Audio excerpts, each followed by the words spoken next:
Alors voilà, bonsoir à tout le monde. Merci beaucoup. Je tiens à vous remercier. Vous êtes déjà 100 à me suivre sur ma page, enfin sur ma chaîne YouTube.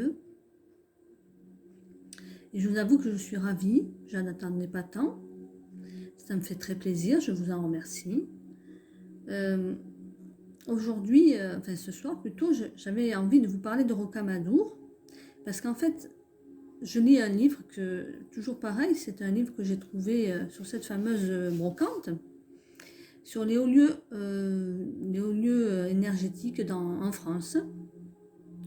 Et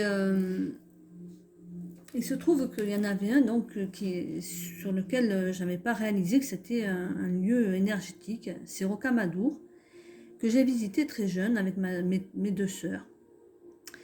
Et en fait, je voulais vous en parler parce que je vais vous raconter un petit peu l'histoire. Et bon, j'ai hésité un petit peu à le faire, j'avoue. Mais vous voyez, j'ai tiré une carte pour avoir un éclairage et c'est celle-là. Vérité.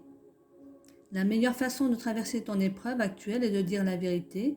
Contrairement à ce que tu penses, personne ne sera blessé si tu exprimes exactement ce que tu ressens.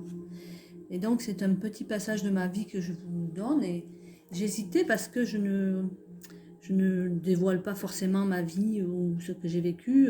C'était pas le but, en fait. Mais surtout que c'est un événement que j'ai vécu avec mes sœurs et dont une qui est partie aujourd'hui, qui est décédée. Et je me demandais si ça valait le coup de parler de ça. Donc voilà, j'ai tiré cette carte et je me dis, ben, c'est une réponse. Voilà. Donc je me dis, oui, pourquoi pas. Je vais donc vous raconter ce petit passage de ma vie. Nous étions un dimanche de mai et l'idée nous est venue de faire un court voyage jusqu'à Rocamadour avec mes deux sœurs. Nous étions décidés de faire en une journée improvisée une visite de ce lieu qui nous appelait depuis un moment, sans nous être penchés sur les possibles qui se manifesteraient à nous. Donc nous avons fait la route un bon matin, donc un dimanche, et la veille, ma sœur avait par précaution fait changer les pneus devant. Donc nous voilà partis rassurés, mais ayant eu des semaines de travail très difficiles, la fatigue se faisait sentir aussi. Pas de, pas de, on avait dit pas de programme vraiment, quoi. On va juste se promener et se ressourcer et visiter un coin de France en fait. Donc arrivé sur place, nous avons cherché une place de parking et croyant que celui qui était en bas était réservé au bus, on a fini par se garer près du bas de la colline, pas loin du début d'un chemin qu'on pensait être celui qui devait monter jusqu'à l'église. Il faut savoir que nous n'avions pas ni internet ni GPS. Hein. Donc décidé à monter par ce petit chemin qui grimpait vers le haut de la colline et vers l'église, nous voilà partis. Et au bout d'un peu de temps, nous avons compris que celui-ci était de plus en plus pentu. Mais la vue nous a tellement plu que nous avons continué, nous avons voulu continuer. Et tout en nous maudissant déjà de la rudesse de la balade, parce que fatigués, quoi. Et qui semblait ne plus finir. Donc heureusement que nous avions des petites chapelles, on va dire, sur le chemin qui finalement nous est apparu comme un chemin de croix. Puisqu'effectivement, il y en avait sur chaque virage. Mais nous avions trop avancé pour faire demi-tour et même si nous avons réalisé notre erreur, nous avons voulu, bien qu'il y avait ces escaliers pour grimper, bien qu'on avait lu en fait parce qu'on s'était renseigné et on s'était dit mais il y avait des escaliers de prévus quoi.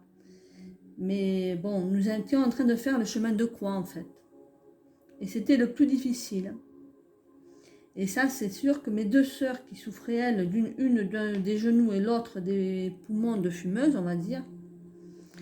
Donc, on râlait, quoi. Mais qu'est-ce qui nous a pris? On se disait on avait pris conscience qu'on était en fait, qu'on était en train de vieillir aussi, parce on se maudissait, parce qu'on avait l'impression de vieillir d'un coup, quoi. Plus on avançait, plus on avait l'impression d'être des vieilles personnes, des personnes âgées qui n'arrivaient pas à avancer. Et plusieurs arrêts et prières, en fait, parce qu'on a fini par se dire, mais on va prier pour arriver au bout, en fait. Mais en mi-figue, mi-raisin, en plaisantant, quoi.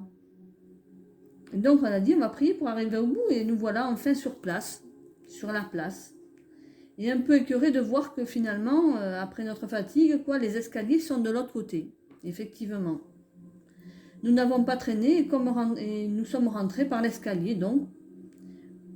Et nous sommes arrivés fatigués et déçus, mais contentes de l'avoir fait, quoi, de l'avoir vu.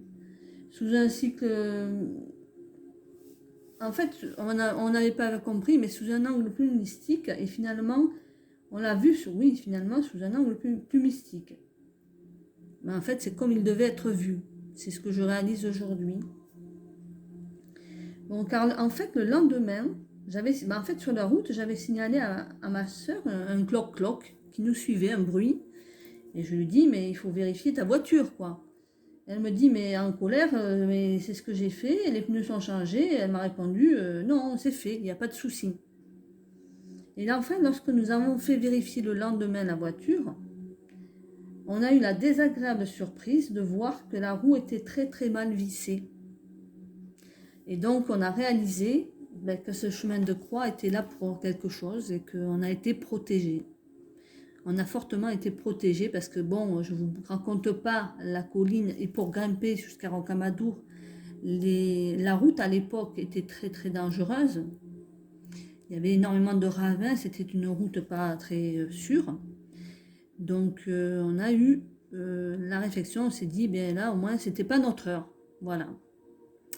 Mais en même temps, je me rends compte que voilà, Rocamadour est un célèbre, aujourd'hui je le comprends, un célèbre lieu de pèlerinage de l'Occident chrétien. Et on ne l'avait pas vu sous cet angle à cette époque, hein. On ne l'avait pas compris de suite.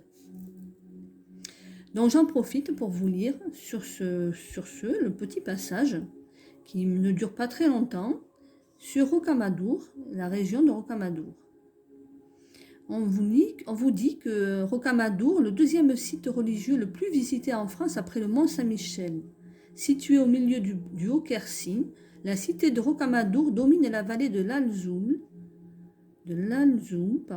avec ses maisons médiévales accrochées à son impressionnante falaise de 150 mètres de haut. Mais je vous assure que 150 mètres de haut, en zigzagant et en arpentu comme c'était très très difficile. Bon, l'histoire relate qu'on découvrit en 1166, sous le seuil de la chapelle troglodyte dédiée à la Sainte Vierge Marie, un cadavre étonnamment intact dans le rocher. D'après la légende, ce cadavre serait celui d'Amadour, ou Amateur, le Zaché de l'Évangile, le domestique de la Sainte Vierge Marie, qui serait venu sur ce rocher finir ses jours en ermite. Les gens du pays nommèrent ce roc où vécut l'ermite Roc Amadour, c'est-à-dire l'amateur du roc. Le corps de Saint Amadour et la statue de la Vierge Noire de ce pèlerinage ont amené en ce lieu Bernard de Clairvaux, donc Saint Bernard, et Saint Dominique, le roi d'Angleterre Richard Cœur de Lion, le roi de France Louis IX, dit Saint Louis, et sa mère, la reine de France, Blanche de Castille. Une foule de pèlerins et de fidèles ont gravi à genoux pendant des siècles les 216 marches du grand escalier des pèlerins avant d'accéder au sanctuaire où se pressent 7 églises et chapelles. Nous commençons notre visite par la chapelle Notre-Dame. Implantée dans le mur de la chapelle de la Vierge, une masse de fer serait Durandal, l'épée de Roland. Au-dessus d'elle, il y avait un coffre à aumône qui était destiné à recevoir jadis les offrandes obligatoires des pèlerins. Édifiée en 1479 et agrandie au XIXe siècle, cette chapelle abrite la Vierge Noire, statue reliquaire de Rocamadour, recouverte de plaques d'argent noircies. À l'intérieur de la chapelle Notre-Dame se trouve la cloche miraculeuse attribuée au XIXe siècle, suspendue à la voûte de l'oratoire. Cette cloche est faite d'une seule pièce en fer forgé. La légende dit qu'elle sonnait toute seule chaque fois qu'un marin en péril se recommandait à Notre-Dame de Rocamadour. Une inscription dans la chapelle nous rappelle que cette roche dite miraculeuse sonna souvent. Cette roche dite miraculeuse sonna souvent d'après les documents incontestables, surtout pour les marins en péril de naufrage. Alors on donne plusieurs dates donc, et ça fait quand même souvent quoi, parce qu'il y a eu une vingtaine de fois.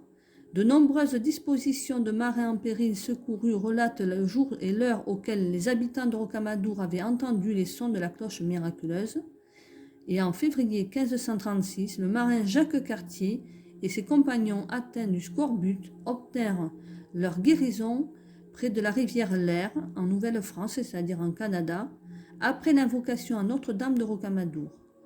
Nous mesurons dans le cœur de la chapelle une vibration exceptionnelle de 170 000 unités sur le plan 3, donc un monde divin, on dit, un rapport cosmos-tellurique de 1 sur 5 et un pourcentage de magnétisme de 100%.